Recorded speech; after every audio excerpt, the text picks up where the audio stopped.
This is the eLearn podcast.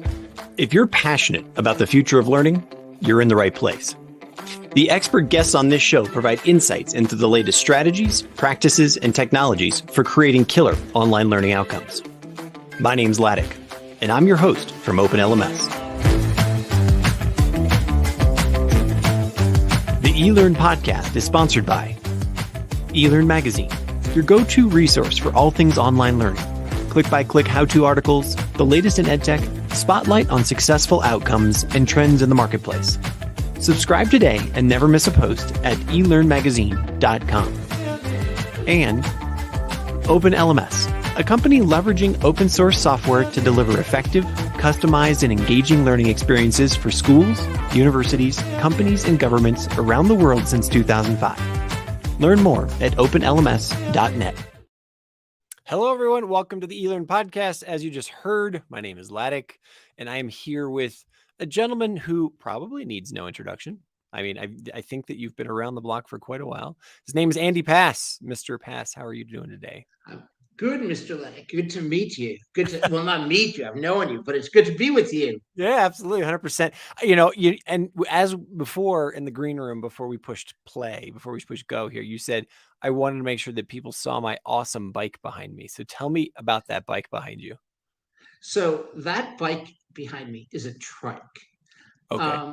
On April 4th, 2020, I was in a bad bicycle accident. Maybe some of the viewers could see this, but I don't know. I broke my arm in 4 places and tore a set of nerves. And 3 surgeries later, I said to my significant other, Debbie, it's time to start riding again. And I think she essentially laughed at me, if I remember correctly. And she said, not on a bicycle. And I said, well, how about if we compromised on a trike, a recumbent trike? And that is a picture. Well, wait, first she said, okay, but I'm going to give you a note to carry with you at all times. Because the last time you fell and got into an accident, you called me. And the note is going to say, if I fall, who to call? Nice. But what you see there is actually the back tire of my trike dipping into the Atlantic Ocean before I left on a cross-country trip to the Pacific. Wow. And I put it up there because it's like beginnings are more important than endings. Just begin. I'm gonna leave that profundity. I'm gonna let that I'm gonna let that hang out there because we're gonna talk about beginnings. We're gonna talk about, we're kind of on the beginning cusp of this transformation. But before we go down that path, I want you to explain to anybody who hasn't heard of you before, anybody who hasn't heard of a Pass Education.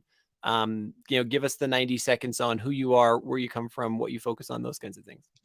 So we really believe that all students deserve the right to become self-fulfilling individuals who can make positive contributions to society.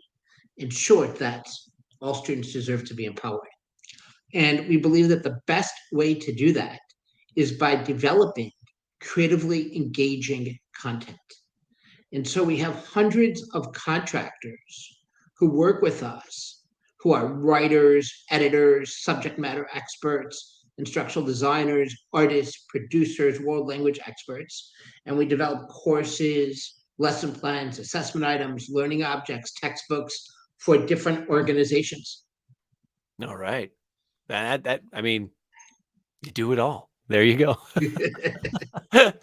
Fantastic. So now I was alluding to the fact that we're on the cusp right now, or we're in that one of those beginnings. And that is something I think I am not the first person or the only one saying this, the age of artificial intelligence, right? We've gone from having it operating in the background for the last 20 some odd years, maybe 30 years, to being generative products that every consumer is using.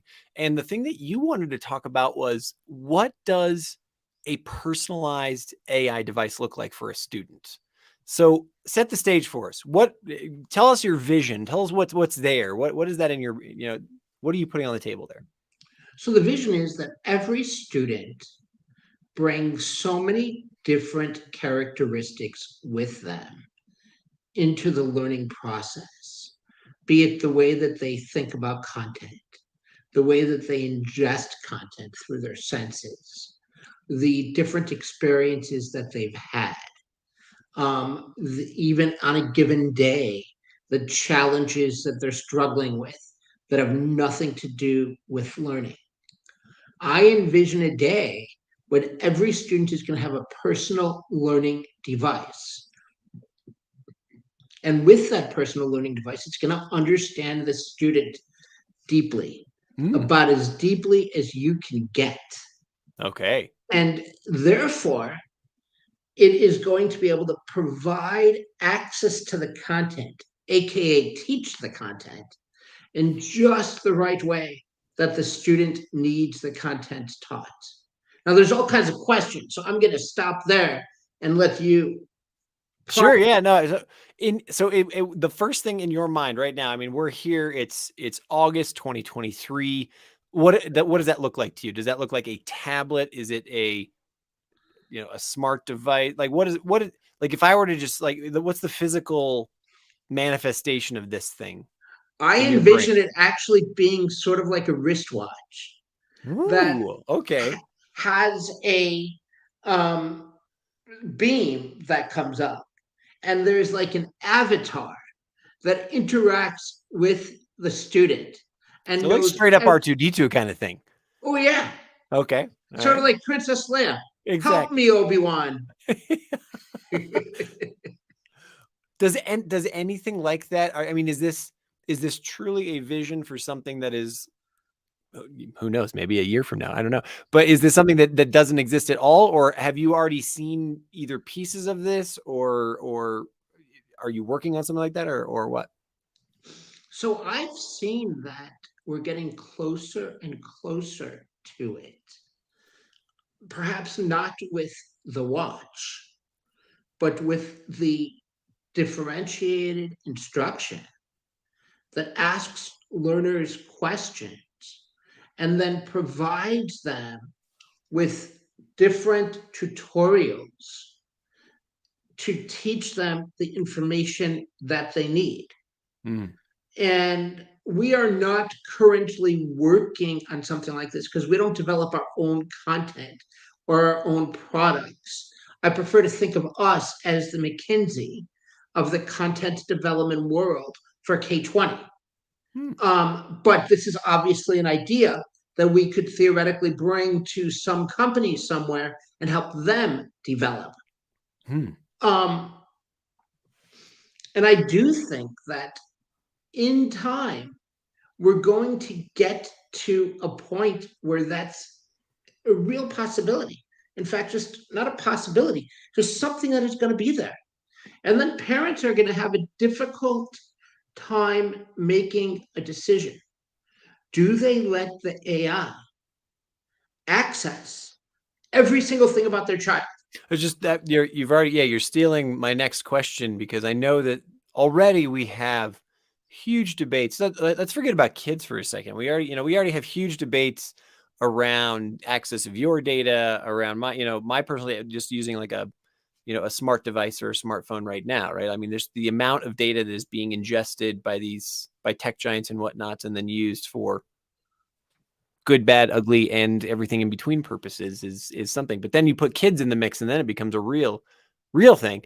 So what would, in your mind, what would an AI device like this know about a student? Like what kind of, what kind of parental controls would you have around it, etc.?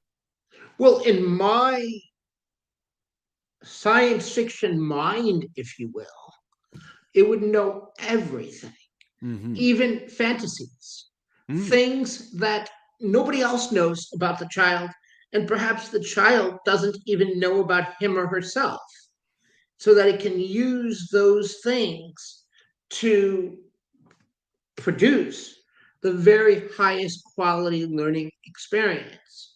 But perhaps, and obviously we're talking science fiction, so it can be further constrained, the parents could set with the school parameters as to what the tool can know about the child and what it can't.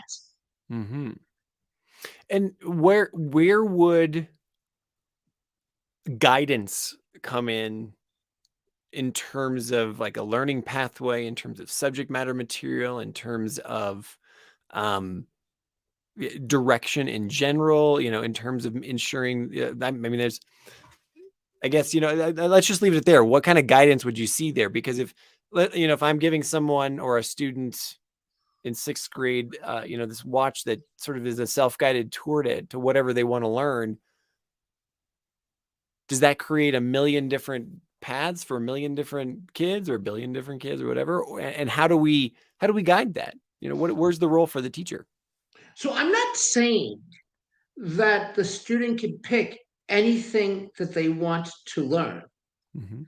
I'm saying that this AI will present it in just the right way that's best for the student to learn it. Mm-hmm. So I still think that there are going to be standards set at the state level Okay. that the AI will have to know. I actually wrote an article talking about the fact that Lee Shulman in 1986, who was a professor at Stanford and is currently emeritus, and the president of the Carnegie Foundation for Education, constructed this model called the pedagogical content knowledge. Okay. And according to, can I go? Oh yeah, no, please take me down that path. I'm yeah. Mm-hmm. So pedagogical content knowledge, or PCK, is what a good teacher needs to know about any subject area in order to teach it. So, for example, he describes pedagogical knowledge as anything that all teachers need to know that it's held in common. For example, an open-ended question can be extremely powerful. Mm-hmm. Or don't stand behind your desk, move amongst the students, ... There's all kinds of different principles. Content knowledge is what you need to know about the discipline that you're actually teaching. Mm. So, what's the substance of the discipline? How is new knowledge created for the discipline? Good teachers know that. But then there's pedagogical content knowledge, which is what good teachers know about the subject that they're teaching. What are the misconceptions and preconceptions that students have about content? What are the best metaphors to use to explain the contents to students? So, in my mind, this AI is going to have pedagogical knowledge, content knowledge, and pedagogical content knowledge. Wow. Okay, cool. And so you're saying you're going to connect that to a standard system, I guess which again, it's very interesting to me. At what point do you, and I'd love to hear your opinion on this, because you even just said it yourself, that a standard set at a state system, right? And you're sitting in the United States right now. Those standards, vary around the world. Is there a convergence that we start to see in this age of AI, especially with a device like this, where those content necessities or those education necessities start to converge so that it becomes similar across state, country boundaries, those kinds of things? Well, I think on the contrary, we're seeing a divergence right now. Ooh, okay. I mean, if you compare California and Florida, Well, okay, sure. Yeah, go down that rabbit hole. Yeah, sure. Mm-hmm. and what they're mandating that their students learn, we have a red curriculum and a blue curriculum. Mm-hmm. Despite Barack Obama's comment that we're not a red states of America or blue states of America, we're United States of America. I think we're very much red and blue. And now you bring into mind other countries Mm-hmm. and the standards that they need to learn. I don't think that we're headed anywhere near a convergence of standards. Mm-hmm. Well, I guess that's my question is theoretical. Okay, then let me ask another question to you. As someone who's built content for hundreds of clients, thousands of clients over, the past couple of decades here. Are there ways to agree on, I guess, where do we find common sources of the truth? In what places do we find them, especially in the K through 12 universe where we're talking fundamentals of math, fundamentals of science, fundamentals of social history, those kinds of things? Or do we? So I think it's easier to find fundamentals of agreement when it comes to the hard sciences. Perhaps. But even there, I mean, do you believe in creationism or evolution? Mhm. And proponents of both describe it as truth with a capital T. And then when you bring in social history, I don't think that you ever are going to Have a agree on, single source of the truth. Yes, have a single source of the truth. Yeah. which is scary It's very interesting. because the fact is you can no longer turn on the TV and expect what you see on whatever cable channel to reflect as neutral of a perspective as possible. You know, the Vietnam War ended when Walter Cronkite came back from Vietnam and described it on TV as just a disaster. Hmm. We don't have a Walter Cronkite who is trusted by the majority of Americans anymore. Mm-hmm. Interesting. Yeah. So let's go back to our AI device. So this sounds like who because this presents all kinds of interesting questions. Like, if someone were to create a device, where would the data set come from in order to power it? Because obviously it's, you can only draw on whatever data is available. So do we have, access to the internet where basically it's a global knowledge database? How is that filtered, et cetera? Like, do you have thoughts around that? So here's my view on what's going to happen with large language models for AI going forward. I think we're going to see more and more walled gardens. And what that means is different major publishers are going to have the LLMs particularly learn content that is owned by that publisher. Mm-hmm. And therefore, and I would argue that the largest publishers will constrain what sources of information the AI learns so that it can be sold into states with different perspectives. So even if it's Savvis, for example, which is a major K-12 publisher, Savvis is going to have one set of information for California and one set of information for Florida. There may be some overlap, but when it comes to things like history and social studies, I suspect that it's going to be very different. And even science, biology. And part of the reason for that is because publishers don't play nicely together. Well, sure. For years, the question has been, are we going to have a Spotify in education where you can go to a single site and pick and choose the content that you want? We don't have Steve Jobs in education, who obviously created Apple, I forgot what it's called, but Apple Music. The app, the App Store, App Music, Apple Music, or iTunes, or whatever. Yeah.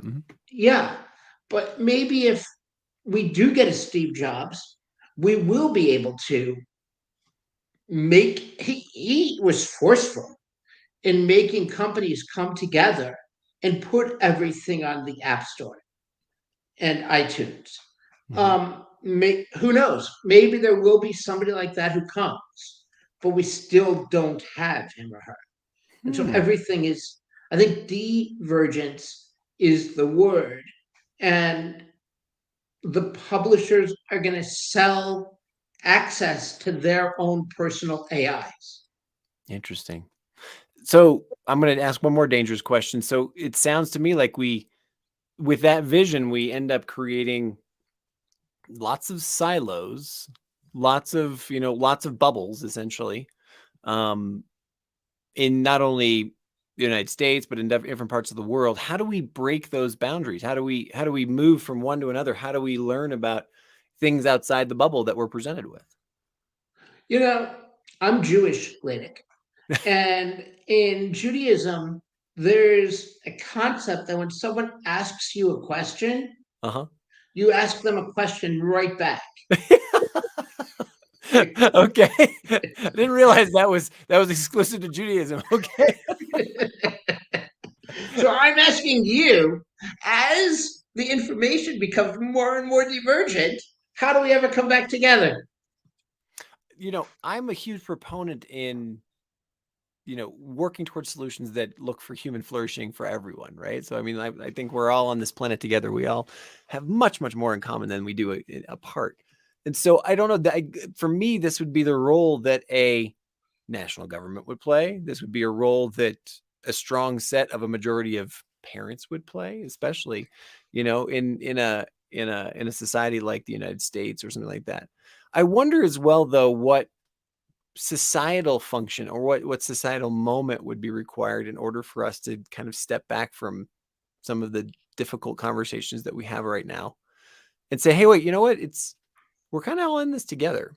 And I wonder what set of events may be the catalyst for that myself. So I don't have a good answer, but I'm very interested and I patiently watch to see what will be that catalyst that will do it. Because I feel like it's inevitable, personally.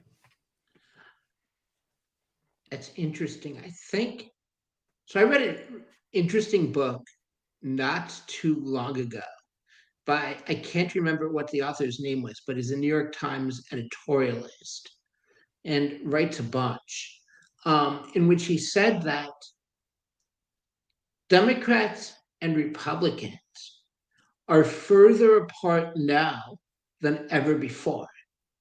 But here's the reason. In the past, people used to identify with issues. So, for example, if they were in favor of lower taxes, the title Democrat or Republican wasn't so important. They wanted lower taxes. Or if they were pro-life, the title Democrat or Republican wasn't so important. They wanted pro-life. Nowadays, people are much more closely identifying with either Democrat or Republican. And consequently, they're saying to themselves, so how do the Republicans perceive this issue? Or how do the Democrats perceive this issue? And you're not getting the cross-party collaboration that you used to get when a person might have perceived one thing on one issue and something else on a different issue. Now they're just trying to identify with the parties. And personally, I think that the democratic system of the United States is at risk. And education can break down barriers, but at the same time, it can also raise barriers. So there was a meme on Facebook, I think, a while ago, of two little boys, one black and one white. And they were asked, what's the difference between the two of you? And they didn't identify race. Sure. They identified haircut or height, but race was just insignificant. But by the time you learn in school, race becomes more important, unfortunately. Just as young children enter school asking all kinds of questions. Why? But then as they go through school, they become more and more inhibited from asking questions. And so education can be a real good, but it can also set up huge impediments for success. So take us back to our AI device.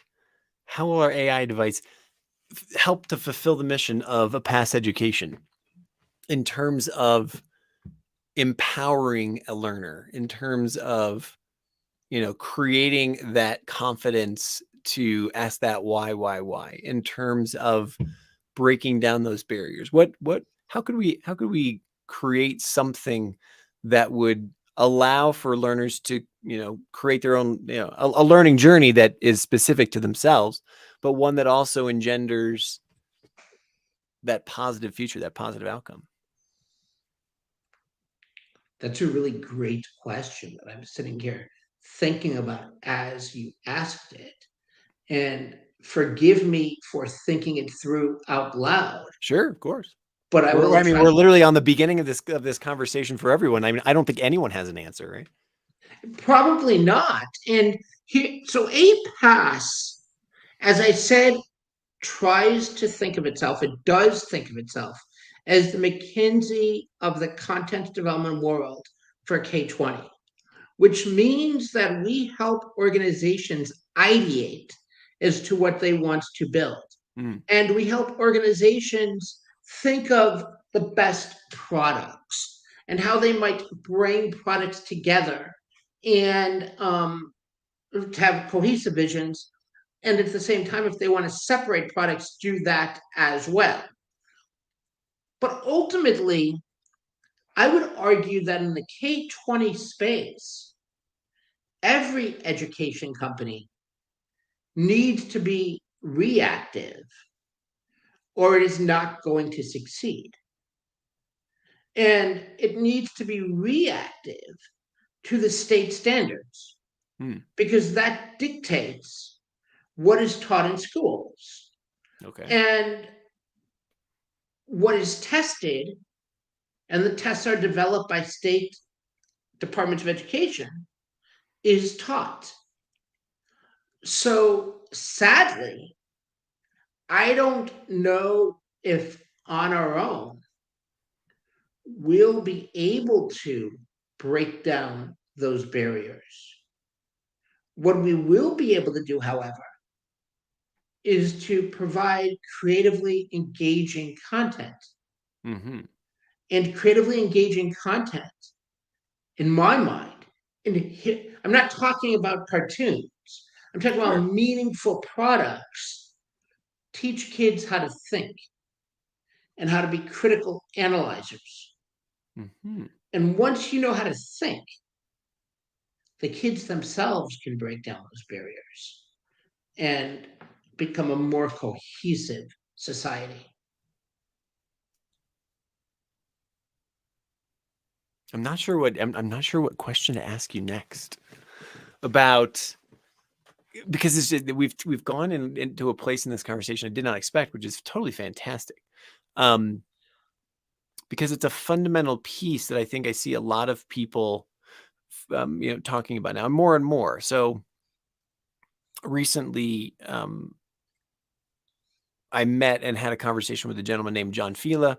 He's a educator in Minnesota who, talks a lot about the discussions that are happening in school boards and in community meetings around these school boards and whatnot about AI producing content that is biased and, especially liberal in nature and those kinds of things.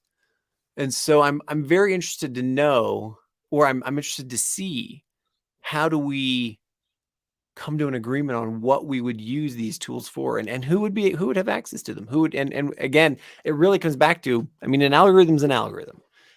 It's the data that you connect it to. And so if my school district only has access to, data sets A through B, A through C, but your school system has access to data sets A through Z, what does that mean for the conversations that I'm able to have, the content that I have access to, the answers that I'm able to receive, and just sort of the the choices that I'm presented with as a possibility, especially if I'm such a super impressionable K through sixer kind of thing. Thoughts on that? I would say that we need to make a commitment as a society to increase communication, Mm, even when there's disagreement. mm, But we have to be focused on ideas, not the people. mm-hmm. Sure. And when we can focus on the ideas and teach people to be critical thinkers, they'll know how to ask the right questions and listen for the answers and not think about where can they inject the next idea. That even if one school is teaching A through C and the next school is teaching A through Z, students will develop the collaborative discussion skills that will enable moving forward. But the kids aren't going to do this on their own. The students aren't going to do this on their own. Society has to make a real commitment to do just that. Mm, And guys like you and I can call for that. But I think that there's going to need to be more guys and gals calling for it before anything happens. And I'll go further and say if 2024 is a rematch between President Biden and former President Trump, I don't think we're going to have anywhere near that commitment mm. unless potentially a third party candidate sneaks up. And historically, this country does something it's never done before and elect that third party candidate. But then again, that third party candidate may not be effective in any way because they're going to have to work with a two party Congress. Ah, we have definitely moved into a conversation that is unexpected, and probably we probably stepped over the line in terms of what our audience wants to hear. So take me back to this. But what the thing that as you were kind of describing, as you were talking through some of those pieces there, the thing that was going through my mind was, we know that if anybody wants to break the rules, it's going to be kids, right? And so I'm just wondering, I'm going back to our personal AI device that let's just say I'm given one of these, and even though let's call it a smartphone, let's call it a tablet, whatever you want to call it. There's going to be hackers, right? And there's going to be, hey, I'm not quite satisfied either with that answer, or I think there's more, or there's something different, or, hey, I've got a cousin who actually is over in, in a different part of the world, and they told me about X, Y, and Z, and I can't see that, so I want to go see it. There's a reason to hack. I got faith in the hackers personally. What about you? What about you? I think they play a real important role in the technological systems. Yeah, for 100%. Cool. So here's how I want to kind of tie this conversation in a bow. Right now, we're in the age of 1,000 new companies a day and 1,000 new apps a day around these generative AI products. I'm sure in your business you're seeing you're just overloaded with them as well. What do you see happening over the next 12, 24 months in terms of real tangible outcomes and shakeout around these generative products? Like, what do you see? What do you see like school districts showing up with, or anything like that? I'm not sure about the districts themselves. Mm-hmm. It depends on their tech leaders as to how advanced they're going to be in using the AI tools that are developed. I think that the students are going to be at the forefront, as they have been for decades, in knowing how to use AI and when to use AI. Excuse me. And it's really a question of teaching students how to use it effectively. But I think that the companies are going to be continuously making apps that use AI to fulfill their functions. And we're just going to see a proliferation of apps of every kind, whether it's to help students triangulate content in social studies or help students gather data in science observations or so many other things. But I really think that those apps are where the next 2 to 3 years of content development and tool development are, and bringing it back to the personal learning device. I think that ultimately the personal learning device will have access to these different apps or whatever's paid for, however that's done, so that students can be presented with content in a myriad of different ways. Fantastic. Andy Pass, I'm going to put a pin in it there. This has been an unexpectedly deep and profound conversation. I really appreciate it. I appreciate you putting putting it on the table there like that. And the fact that we kind of jumped there from talking about what could a personalized, personal AI device look like. I'm always fascinated where these conversations go. If I or someone who's listening to us right now want to talk to you further about what a PASS education does, or the future of AI in general, how do they get a hold of you? They can email me at andrew.pass@apasseducation.com. Fantastic. We'll leave it there, but thank you very much for taking time out of your day. I wish you all the best and good luck on your next bike trip. Thank you very much. It was great to be here.